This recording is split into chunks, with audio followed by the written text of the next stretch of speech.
हे नाथ नारायण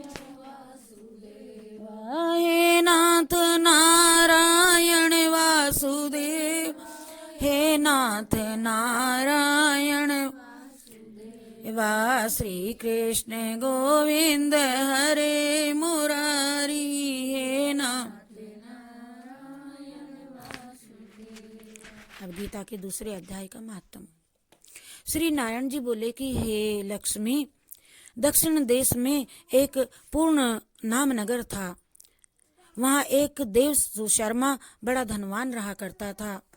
वह साधु और संतों की सेवा किया करता था। जब साधुओं की सेवा करते हुए उसको 7 दिन व्यतीत हो गए, तब वह एक बाल नाम ब्रह्मचारी वहां पर आया। उसकी बहुत सेवा की और विनय की उनसे कि हे संत जी, महाराज जी, कृपा कर मुझे श्री नारायण जी के पाने का ज्ञानोपदेश करो। तो तब वह ब्रह्मचारी बोले कि मैं तुझको गीता के दूसरे अध्याय का पाठ सुनाता हूँ। और जब देव सुशर्मा जी ने कहा कि श्री गीता जी के दूसरे अध्याय को सुनने से क्या कोई आगे भी मुक्त हुआ है, सो मुझे बताओ। तो उस बाल ने कहा कि मैं तुझे बताता हूँ, ये प्राचीन कथा है, आप श्रवण करना ध्यान से। एक अयाली था, गाय चराने वाला था। अयाली बोलते हैं गाय चरा हुआ था। तो वह बकरियां चराया करता था। और एक दिन रात को अयाली जब अपने घर में को चला और बकरियां लेकर के घर को चला, तो मार्ग में उस एक शेर बैठा था, सिंह बैठा था। एक बकरी सबसे आगे जाती देख करके सिंह भाग गया बकरी के आगे, डर करके। कहीं होता है क्या ऐसा? बकरी को देख करके सिंह भाग रहा। तब अयाली यह देख करके उसको बड़ा आश्चर्य हुआ, बड़ा आश्चर्यचकित हुआ। और मैं भी वहां खड़ा हुआ था। उस चरवाहे ने मुझे देख करके कहा, मैंने ये आश्चर्य देखा कि बकरी को देख करके सिंह डर करके भाग गया। अतः तुम त्रिकालज्ञ हो मुनि जी, मुझे बताओ, समझाओ, ये वृत्तांत मुझे समझा करके कहो। तो संत ने कहा, ए अयाली, मैं तुझे एक पिछली वार्ता सुनाता हूँ, सुनो।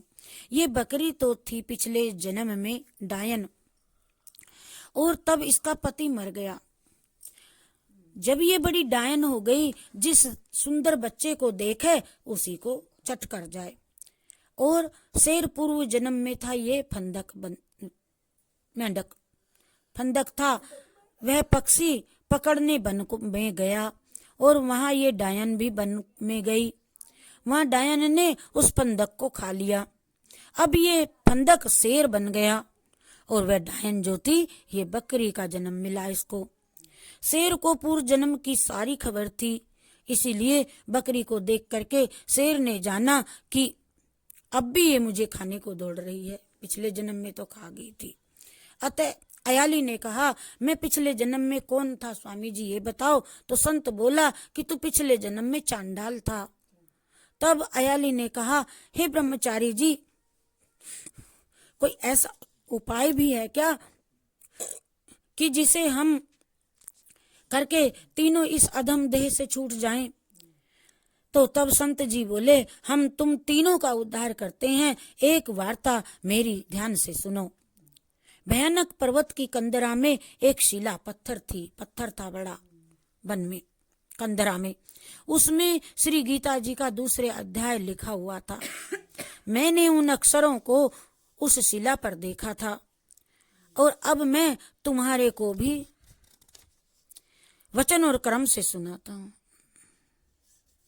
छोटा सा और सुनाता हूँ, तुम ध्यान से सुनो, श्रवण करो। संत जी ने जब गीता जी के वे अक्षर सुनाए तो उनको सुनते ही तुरंत आकाश से विमान आ गया और उन तीनों को विमानों में बिठा करके बैकुंठ धाम को चले। बोलो जय श्री गीता माता की। हरि शरणम हरि शरणम हरि शरणम हरि शरणम हरि शरणम हरि शरणम हरि शरणम हरि शरणम हरि शरणम हरि शरणम हरि शरणम हरि शरणम। जय श्री कृष्ण चंद्र भगवान की।